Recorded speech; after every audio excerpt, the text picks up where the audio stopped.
Santos itu adik aku, saudaraku. Awas ya kamu Mas, saya bilangin Mas Santos. Hah, Santos. Bilangin sama Santos. Sana bilang, saya nggak takut. Saya nggak takut sama kamu meskipun kamu kakak ipar saya. Ngerti? Itu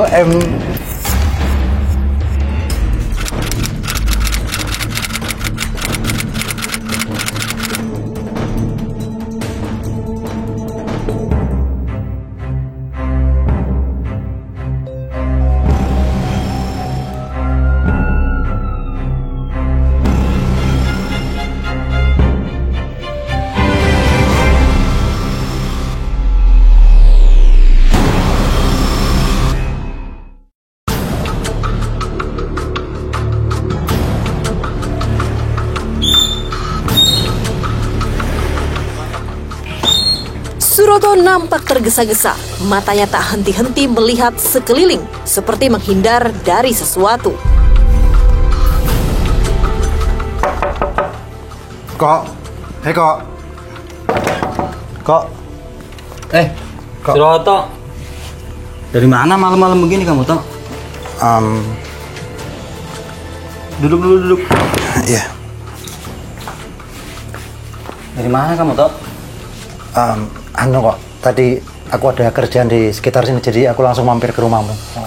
Suroto nampak menyembunyikan sesuatu dari Eko temannya. Antar barang kok. Oh ya, aku malam ini boleh nginep di rumahmu ya kok? Oh, boleh lah.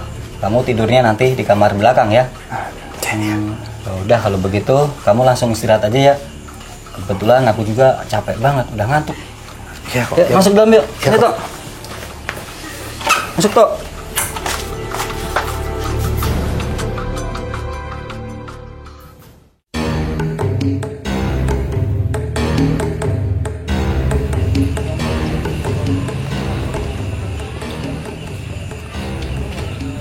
Ini rumahnya, Dan. Kita pantau dulu. Tanpa disadari Suroto, dua pasang mata sudah mengikutinya, mengendap dalam kegelapan malam memantau keadaan. Saat memungkinkan, keduanya mulai mendekati.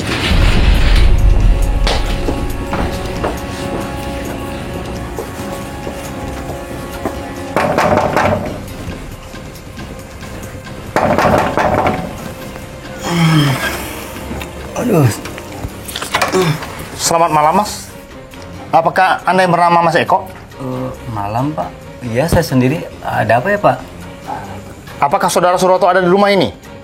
Benar ada, Pak. Ada di kamar belakang. Mohon izin, kami menangkap Suroto. Apa yang telah dilakukan Suroto hingga polisi berlelah-lelah mengejarnya? Beginilah awal mula kisah pelarian Suroto.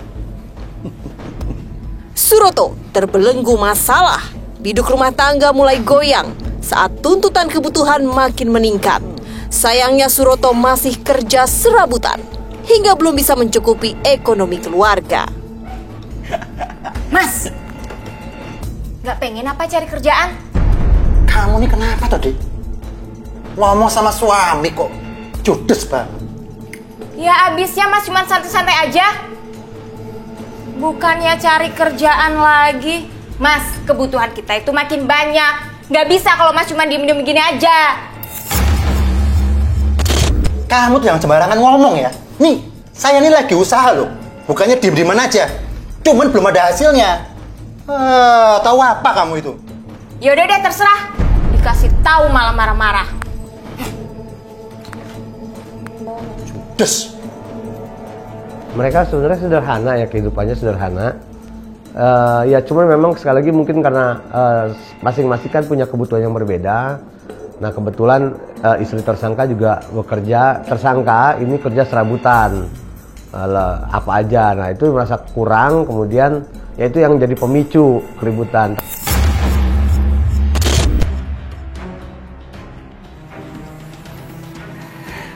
Retno sang istri hanya meminta Suroto mencari tambahan penghasilan. Mas, udah siang main handphone. Cari kerja, cari duit. Kamu tuh kenapa tuh dek kok marah-marah aja sih kerjaannya? Masa aku nggak boleh tuh main handphone sebentar? Ini lagi cari kerjaan loh aku nih loh. Cari kerjaan.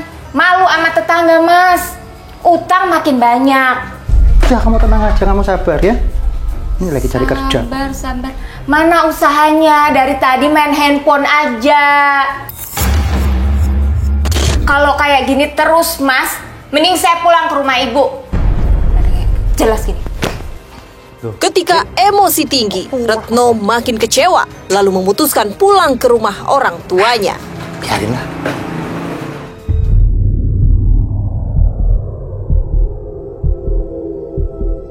Suroto yang tidak tahan menyendiri lalu berusaha membujuk Retno untuk kembali. Dek, mau sampai kapan toh kita pisah-pisahan kayak begini terus? Ayo pulang yuk. Aku kangen loh sama kamu. Ya. Udahlah, Mas. Aku masih mau di sini aja. Dek, aku janji dek, aku bakal berubah. Janji, swear. Ya, yuk pulang yuk. Ya, pulang yuk. Udah, Mas. Pokoknya keputusan aku udah bulat. Aku masih mau di sini. Dek.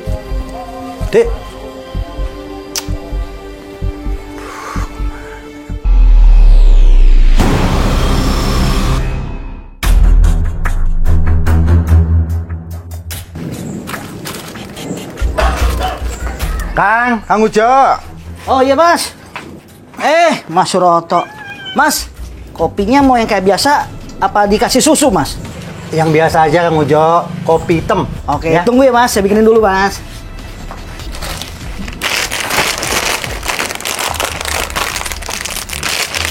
Nih mas, kopinya udah jadi mas. Halo. Mantep nih mas. Mas, ngomong-ngomong, pertandingan bola kemarin siapa yang menang ya mas? Pertandingan bola. Aduh, saya nggak nonton nih Kang Ujo. Padahal kemarin seru ya. Itu Suroto tak hiraukan pembicaraan. Matanya terpaku melihat Retno sang istri berjalan berduaan dengan Santos, adik angkat dari Retno yang juga adik iparnya. Suroto nampak geram. Ada rasa cemburu dalam diri Suroto. Mikirin apa sih mas? Dari tadi saya ajak ngomong, bukan didengerin. Dia malah bengong. Aduh, mau tahu aja Kang Ujo. Tak hanya sekali Suroto pergoki Retno berjalan dengan Santos. Walau terhadap adik ipar, rasa cemburu Suroto kian melebar. Mbak Retno, ngapain di sini, Mbak? Santos, iya dari tadi nunggu ojek nggak ada yang lewat. Ya udah, bareng aku aja, Mbak. Kebetulan aku searah ke rumah Mbak kok. Oh, iya deh. Makasih ya.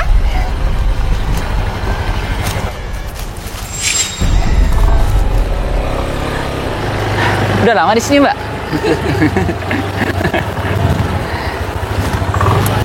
mas, mobil apanya yang rusak mas? Itu Kang, selang radiatornya yang rusak. Wah, udah benerin mas. Udah dong, Bawa ke bengkel apa sendiri? bener sendiri. Wah, hebat ini mas Suroto deh.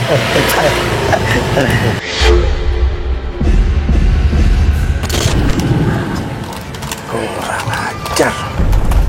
Berduaan lagi mereka. Awas ya. Jadi ada dua alasan. Pertama,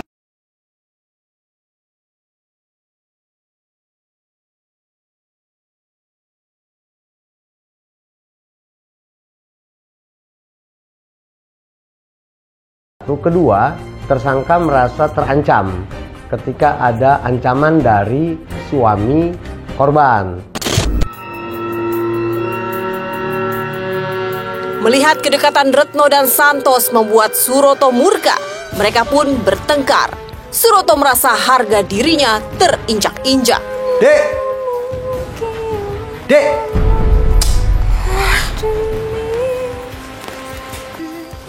Dek, kamu nih gimana sih? Dipanggil-panggil sama suami nggak nyaut-nyaut. Maksudnya apa tuh? Apa sih, Mas?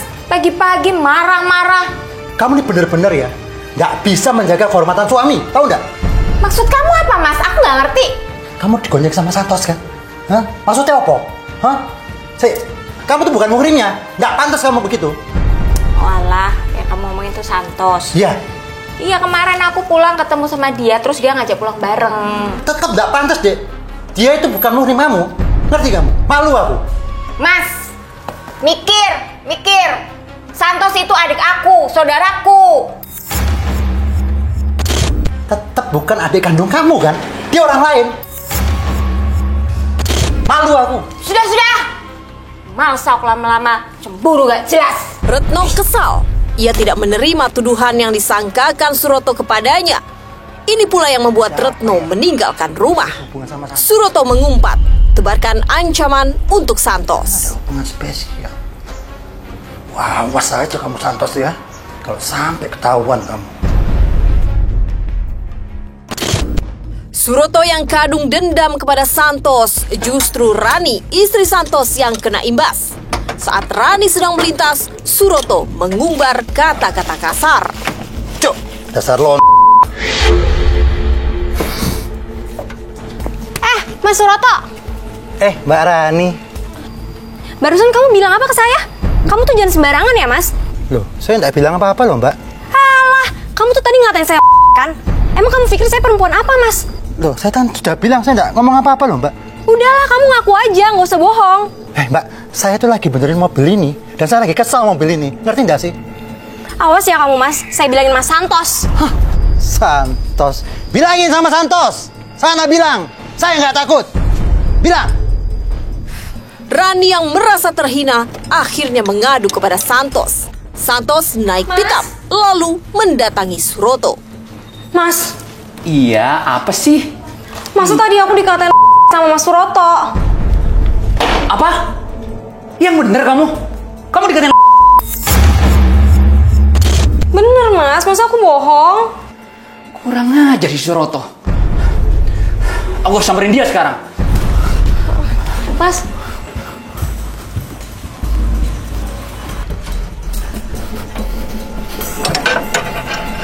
Hei Suroto, Ngapain kamu teriak-teriak di sini? Hah? maksud kamu apa? Tadi istri saya bilang kamu ngatain dia. Kurang ajar banget kamu. Saya sudah bilang sama istri kamu. Saya lagi benerin mobil. Dan saya hanya umpat sendiri. Ngerti kamu? Suroto, kamu jangan banyak alasan. Sekali lagi kamu ngomong seperti itu sama istri saya, awas kamu. Saya nggak takut sama kamu meskipun kamu kakak ipar saya. Ngerti? Suroto tak terima ancaman Santos. Terbesit di hatinya untuk menghabisi Santos. Awas kamu ya. Tunggu pembalasanku. Sekitar 1 minggu sebelum kejadian, istri si korban lewat di rumah pelaku, terus kemudian berkata-kata kasar, sehingga si istrinya lapor pada suaminya. Targetnya adalah suaminya karena mengancam mau membunuh pada saat sebelum kejadian. Dendam Suroto terbakar amarah. Lalu niat wujudkan ancamannya untuk habisi Santos. Sebungkus racun dibelinya dari toko.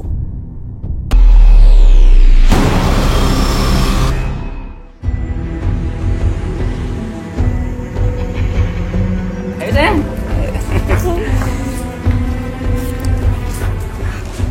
4 bulan pasca ancaman Santos kepada Suroto menyulut dendam. Hari itu Santos bersama istri dan anak-anaknya berpelesir keluar rumah. Lalu diam-diam Suroto masuk ke rumah Santos.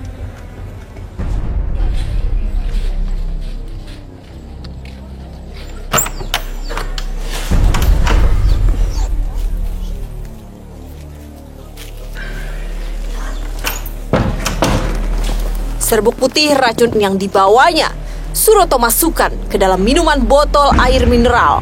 Sisanya Suroto taburkan ke dalam kulkas. Tujuannya hanya satu, dendamnya tuntas terhadap Santos.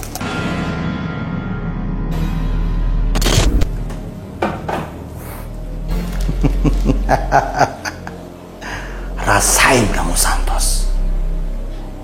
Macem-macem kamu sama saya. Akan melakukan tindakan menabur.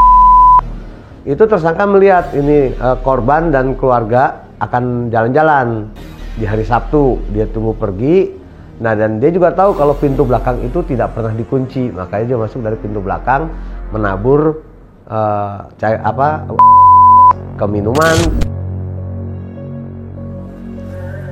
Keesokan harinya, Rani mengambil air mineral dari dalam kulkas yang sudah dicampur racun oleh Suroto. Sayang mau minum nggak? Enggak, Abu. Kan Apa? tadi Ade udah minum air jeruk. Ya udah, ibu ke dapur dulu ya. Aus, Iya, tunggu bentar Bu. ya.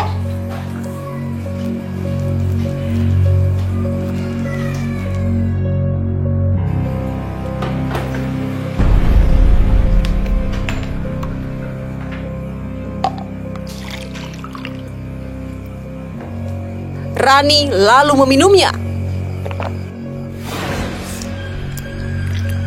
Mas?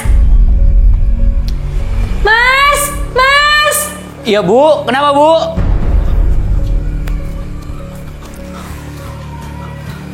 Iya Bu. Mas, ini kok airnya pahit ya? Kepala aku jadi pusing. Pahit.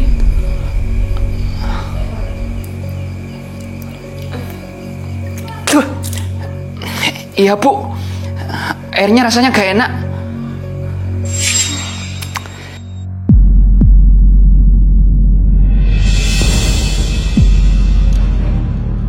Bu,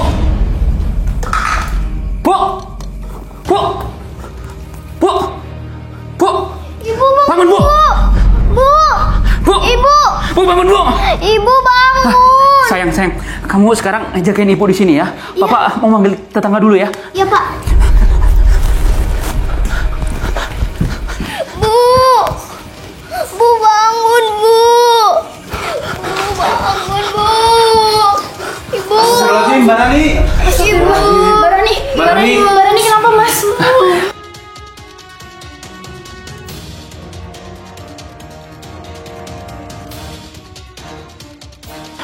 Ya udah, Mas Santos panggil dokter Sutopo. Siapa tahu beliau lagi di rumah. Ya udah. Mbak Rani.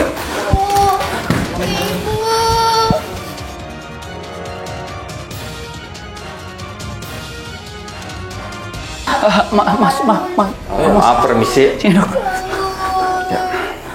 Tadi telentang karang diluruskan, Mbak. Ya. Diluruskan.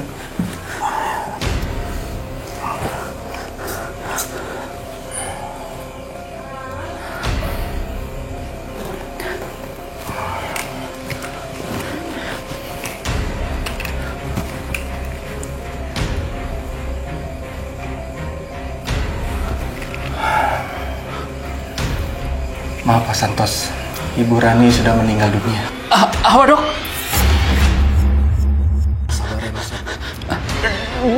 Dokter serius? Tidak mungkin dok. Bu. Santos tidak berdaya. Rani istrinya meninggal setelah meminum air mineral yang diambilnya di dalam kulkas. Bu, bangun Bu. Ibu! Bu, jangan tinggalin aku Bu. Niat hati menghabisi Santos, justru Rani yang menjadi korban. Racunnya salah sasaran. Suroto atur siasat menghindar dari kejaran polisi. Suroto melarikan diri.